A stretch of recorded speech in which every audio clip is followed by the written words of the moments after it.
우리가 오늘 함께 나눌 말씀은 요한계시록 21장 1절에서 8절까지 말씀입니다. 오늘 본문은 19장 11절에서 시작된 일곱 환상 중 마지막 일곱 번째 환상입니다. 요한이 본 것은 새 하늘과 새 땅인데요. 먼저 1절을 보면 이렇게 이야기합니다. 또 내가 새 하늘과 새 땅을 보니 처음 하늘과 처음 땅이 없어졌고 바다도 다시 있지 않더라. 요한이 마지막 일곱 번째로 보는 환상은 새 하늘과 새 땅입니다. 새하늘과 새 땅은 헬라어로는 카이노스라 그러는데요. 전혀 새로운 것이라기보다는 질적으로 새로운 것을 의미합니다. 이는 단순히 현재 세계가 사라지는 것이 아니라 죄와 타락을 물든 피조 세계가 정화되고 회복된 모습을 가리키는 것이죠.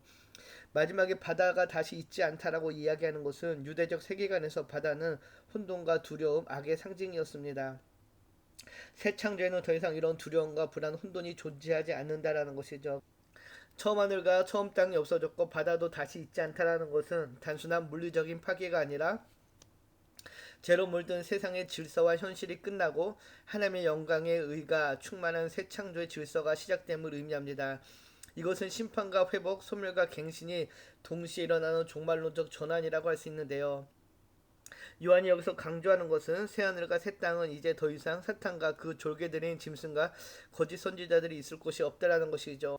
그리고 하나님의 새 창조의 중심에는 거룩한 성 새 예루살렘이 있는데요. 2절을 보면은 또 내가 보매 거룩한 성 새 예루살렘이 하나님께로부터 하늘에서 내려오니 그 준비한 것이 신부가 남편을 위하여 단장한 것 같더라. 새 예루살렘, 하나님과 사람의 온전한 동거의 상징입니다. 지상의 예루살렘과 달리 완전한 하나님의 임재와 거룩함이 있는 도성인데요. 예루살렘은 거룩한 성, 도시라고 부르는 것은 그곳에 하나님의 성전이 있기 때문이었습니다. 새 예루살렘에는 성전은 없으나 거룩한 성이라고 부르는 이유는 하나님과 어린 양이 그곳에 있기 때문입니다. 이사야 예언에서 새 하늘과 새 땅을 창조할 것을 말씀한 하나님은 새 예루살렘을 즐거운 성으로 창조하고 예루살렘을 즐거워하며 하나님의 백성을 기쁨으로 삼겠다라고 말씀하셨습니다. 이 새 예루살렘은 하나님으로부터 하늘에서 내려오는데 남편을 위해 단장한 신부와 같이 아름답고 순결한 모습입니다. 여기서 신부는 교회를 상징하는 표현으로 그리스도와의 친밀한 관계의 언약적 사랑을 강조하는 것이죠. 이어지는 3절을 보면은 내가 들으니 보좌에서 큰 음성이 나서 이르되 보라 하나님의 장막이 사람들과 함께 있음에 하나님이 그들과 함께 계시리니 그들은 하나님의 백성이 되고 하나님은 친히 그들과 함께 계셔서 하나님의 장막이 사람들과 함께 있음에 라는 이 표현은 구약의 성전과 성막을 연상시키는데요. 하나님이 임재하시는 공간이 이제는 특정 장소가 아닌 영원히 성도들과 함께 하신다라는 현실이 되었음을 뜻합니다. 이는 에덴 동산에서 단절된 하나님의 임재가 완전히 회복된 것이며 예수 그리스도를 통해 시작된 하나님과 함께 하심 임마누엘의 궁극적 완성이라 할 수 있습니다. 그들은 그의 백성이 되고 하나님은 친히 그들과 함께 계신다라고 하는데 언약적 관계를 강조하는 것으로 하나님과 친밀한 교제, 보호, 인도하심이 끊임없이 지속될 것을 뜻하죠. 다시 말해 이 말씀은 하나님의 임재, 백성과 영원한 관계, 완전한 동행이 이루어진 종말론적 현실을 보여주는 위대한 선언이라 할 수 있습니다. 그리고 이어진 4절을 보면은 하나님의 임재의 결과가 나타나는데요. 놀라운 변화들의 모습입니다.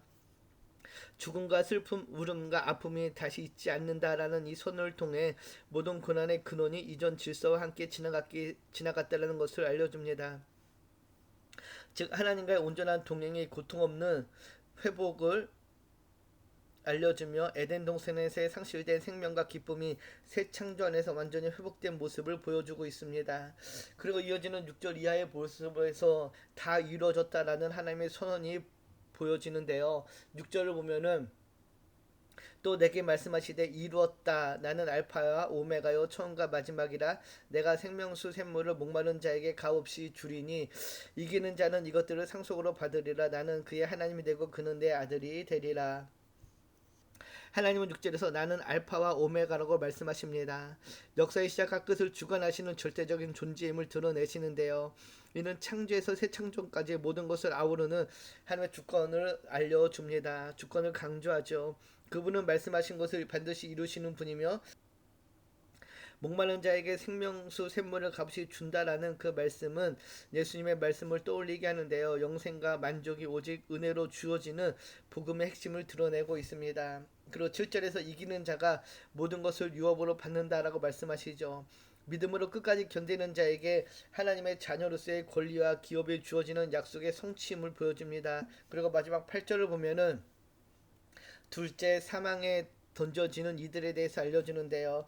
8절은 앞에 축복과 대조적으로 하나님의 새 창조에 들어가지 못한 자들의 운명을 경고합니다. 특히 하나님을 거역한 이 자들은 이제 둘째 사망에 던져지게 되죠.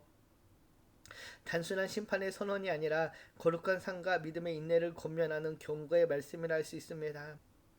하나님의 은혜는 값없이 주어지지만 그 은혜를 거절한 자는 글교가 또한 책임을 져야 함을 강조하는 것이죠. 이는 성도들에게 깨어있음과 거룩한 삶의 필요성을 다시 상기시키는 말씀이라 할 수 있습니다.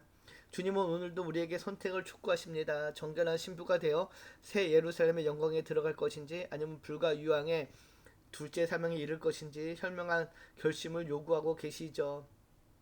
오늘 본문은 단지 먼 미래에 대한 비전이 아니라 우리의 삶을 바꾸는 현실적인 소망입니다. 하나님이 만물을 새롭게 하시는 일은 이미 예수 그리스도 통해 시작되었으며 그 완성은 장차 반드시 이루어질 것입니다. 우리는 그 약속을 붙들고 새하늘과 새 땅의 시민으로서 오늘을 살아가도록 부름을 받았는데요. 새하늘과 새 땅에 관한 새 예루살렘의 특징은 거룩함입니다. 신랑을 맞이하는 신부에게 정결히 미덕이듯 이 땅의 교회가 추구해야 할 덕목은 바로 거룩함이죠. 그러므로 우리는 새 예루살렘을 소망하며 현재의 삶 속에서도 거룩함과 인내, 믿음의 싸움을 감당해야 할 것입니다. 오늘 본문을 묵상하며 세 가지를 함께 생각해 보면 좋겠습니다.